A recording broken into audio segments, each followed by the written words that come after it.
প্রিয় BA third সেমিস্টারের ছাত্রছাত্রীরা, তোমাদের যাদের পলিটিক্যাল সায়েন্সের CC1 বা G1 পেপারের সাপ্লিমেন্টারি এক্সাম রয়েছে, তাদের জন্য আজকের এই ভিডিওটি অত্যন্ত গুরুত্বপূর্ণ। কারণ আজকের এই ভিডিওতে আমি পলিটিক্যাল সায়েন্সের কিছু গুরুত্বপূর্ণ 10 এবং 15 নম্বরের প্রশ্ন বলে দিচ্ছি, যে প্রশ্নগুলো পড়লে আশা করি তোমরা অনেকটাই উপকৃত হবে। তো কী কী সেই প্রশ্ন সেগুলো বলবো, তার আগে বলি, যারা তোমরা চ্যানেলে নতুন তারা চ্যানেলটি সাবস্ক্রাইব করে পাশে থাকা বেল আইকনে ক্লিক করে রেখে দিও, যাতে যখনই আমি তোমাদের জন্য এডুকেশনাল ভিডিও বানাবো তার নোটিফিকেশন তোমরা সহজেই পেয়ে যাবে।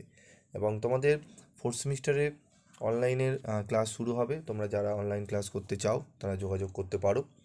তোমাদের সামান্য রেমুনারেশনের বিনিময়ে তোমরা কিন্তু মান্থলি রেমুনারেশন দিয়ে তোমরা পড়তে পারো। তো দেখো, আমাদের প্রথম যে প্রশ্ন মডেল 1 থেকে, যে রাষ্ট্রবিজ্ঞান চর্চায় আচরণবাদী দৃষ্টিভঙ্গির মূল বৈশিষ্ট্যগুলি আলোচনা করো। প্রশ্নটি অত্যন্ত গুরুত্বপূর্ণ, এই প্রশ্নটি ভালো করে পড়বে। আশা করি তোমরা এই প্রশ্নটি প্রশ্নপত্রে পেতে পারো।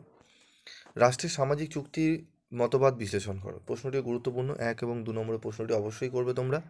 চলে আসবো পরবর্তী প্রশ্নে। রাষ্ট্র সম্পর্কে গান্ধীজির তত্ত্ব আলোচনা করো, খুবই গুরুত্বপূর্ণ। গণতন্ত্রের প্রকৃতি আলোচনা করো। জাতীয়তাবাদের সংজ্ঞা দাও। তোমার কি মনে হয় যে জাতীয়তাবাদ আন্তর্জাতিকতাবাদের সামনে একটি চ্যালেঞ্জ হতে পারে? উত্তরের সপক্ষে যুক্তি দাও। সার্বভৌমকতা সম্পর্কে একত্ববাদী ও বহুত্ববাদী তত্ত্বটি বিশ্লেষণ করো। স্বাধীনতা ও সাম্যের সম্পর্ক ব্যাখ্যা করো, খুবই গুরুত্বপূর্ণ। আইনের সংজ্ঞা দাও, আইনের উৎসগুলি আলোচনা করো। স্বাধীনতার প্রধান রক্ষা কবচগুলি বর্ণনা করো। 9 নম্বর এটি। চলে আসবো পরবর্তী প্রশ্নে। মডেল 2 থেকে কী কী প্রশ্ন পড়তে হবে দেখে নেবো। চলো, আমাদের মডেল 1 থেকে কিন্তু এই 9টি প্রশ্ন যদি ভালো করে পড়ো, তার মধ্যে যেগুলো স্টার করা রয়েছে, ঠিক আছে, সেই প্রশ্নগুলো যদি ভালো করে করে নাও, এখান থেকে তোমরা একটি 10 এবং একটি 15 পেয়ে যাবে। মানে এই 9টি প্রশ্ন যদি ভালো করে করে নিতে পারো, এখান থেকে একটি 10 এবং একটি 15 নম্বর প্রশ্ন তোমরা কমন পেয়ে যাবে। চলে আসবো মডেল 2 এ। মডেল 2টি দেখে নাও। মডেল 2 এ মার্ক্সের শ্রেণী সংগ্রাম তত্ত্বটি আলোচনা করো, খুবই গুরুত্বপূর্ণ। ঐতিহাসিক বস্তুবাদের মূল সূত্রগুলি সংক্ষেপে লেখো। রাজনৈতিক দল ও স্বার্থান্বেষী গোষ্ঠীর মধ্যে পার্থক্যগুলি ব্যাখ্যা করো। গণতন্ত্রে স্বার্থ গোষ্ঠীগুলির ভূমিকা আলোচনা করো। ভৌগোলিক ও কার্যগত প্রতিনিধিত্বের ওপর একটি টীকা লেখো। ফ্যাসিবাদের অর্থ কী, এর উৎপত্তি কোথায় হয়েছিল, ফ্যাসিবাদের বৈশিষ্ট্যগুলি উল্লেখ করো। লেনিনের সাম্রাজ্যবাদের তত্ত্ব আলোচনা করো। আধুনিক রাষ্ট্রে রাজনৈতিক দলের কার্যাবলী বিশ্লেষণ করো, খুবই গুরুত্বপূর্ণ প্রশ্নটি।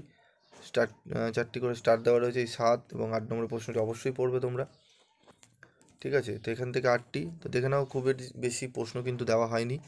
মডেল 1 থেকে 9টি এবং মডেল 2 থেকে 8টি, ঠিক আছে। মোট 17টি প্রশ্ন যদি পড়ো, তাহলে তোমাদের কিন্তু দুটো 15 নম্বর, 30 এবং 50 নম্বর কিন্তু তোমরা কমন পেয়ে যাবে। এবং ছোট প্রশ্নও তোমাদের দেওয়া হবে, সেগুলো তোমরা ভালো করে ফলো রাখবে। এবং তোমরা যদি এর PDF নোটস পেতে চাও, তাহলে তোমরা সামান্য রেমুনারেশনের বিনিময়ে PDF নোটস কালেক্ট করে নিতে পারো। তো আজকের মতো এটুকুই, দেখা হচ্ছে পরবর্তী ভিডিওতে।